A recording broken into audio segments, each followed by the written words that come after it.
Denis Allen, welcome to Telford Live. Thank you, Andy.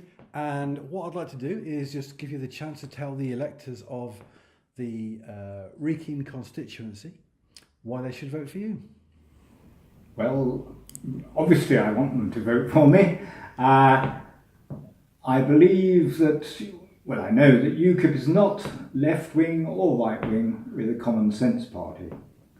So if you believe in common sense, you'll vote for us. My experience in government is I've been a councillor on Wellington Town Council for many years.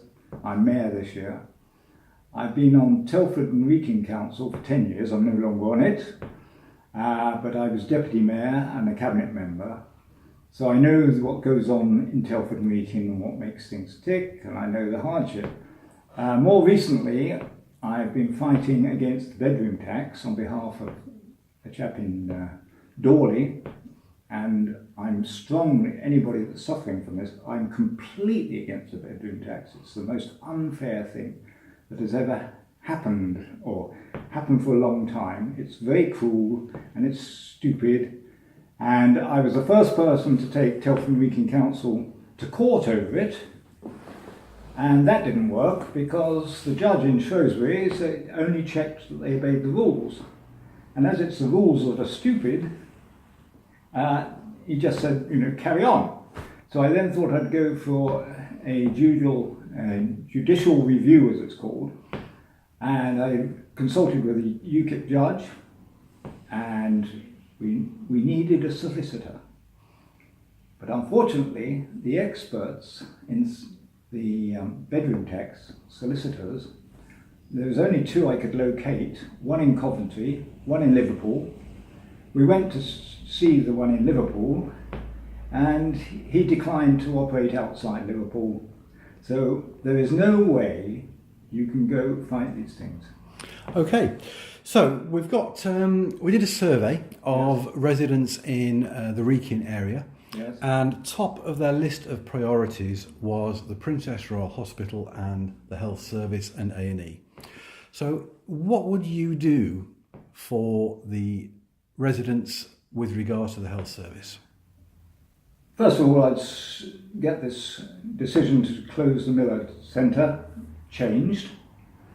We had the chap who made the decision at the council meeting, and it was quite stupid because he said, we've got double provision at PRH, we don't need it. So I asked him, do you get people going to both? No. And are the places ever quiet? No, they're always terribly busy. I said, therefore, there's no double provision, they're both needed. No answer. And if you know the situation with the doctor's practices around here, they're all overworked. You can't get to see a doctor easily. Sometimes you can't get at all. So that place has got to stay open. The other thing about hospitals is they're playing Shrewsbury off against Telford and Wrekin. And the reason they're doing that is because it weakens us, because we fight each other. The reason for all this fuss, they say, is we can't afford surgeons or we can't recruit surgeons. But if you look all around Great Britain, every hospital has the same problem. The reason they want to close us down is right at the top of the health service, they decided many years ago that there should be big hospitals catering for 500,000 people.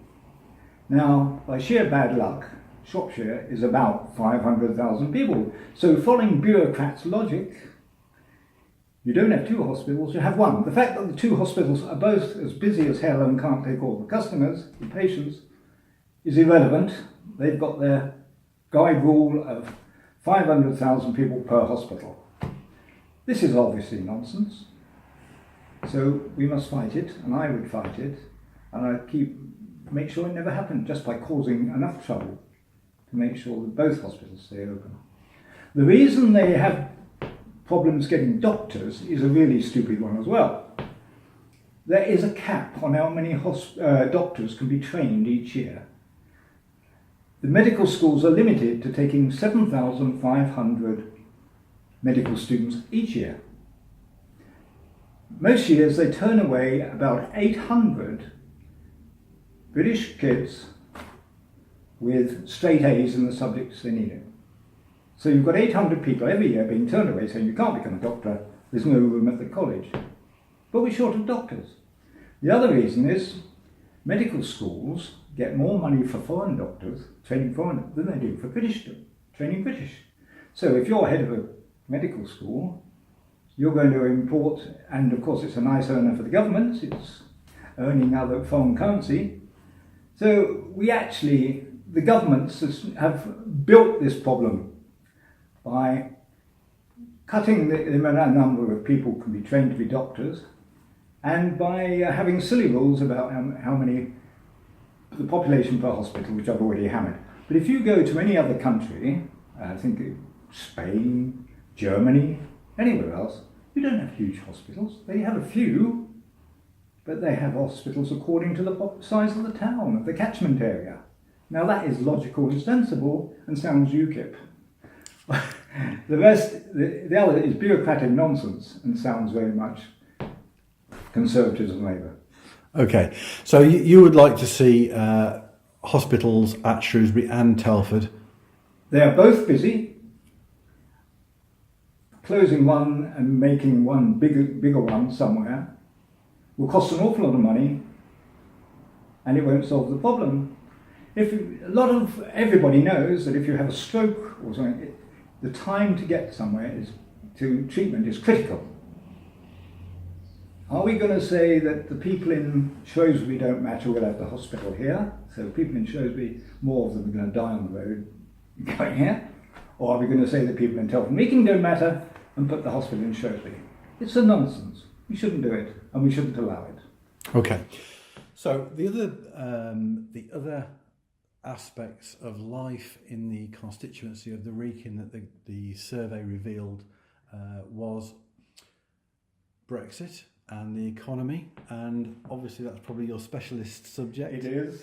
So what effects do you see Brexit having on the constituency of the Wrekin? Well, on the constituency, but the whole of Britain, it's going to be absolutely wonderful. People have got so used to, they've become institutionalised with Europe. They don't realise that we've been drained of money by the EU. We've been a cash cow. For 44 years we've been in, 43 years we've paid far too much. 1 year we paid about the right amount. But they have all sorts of tricks.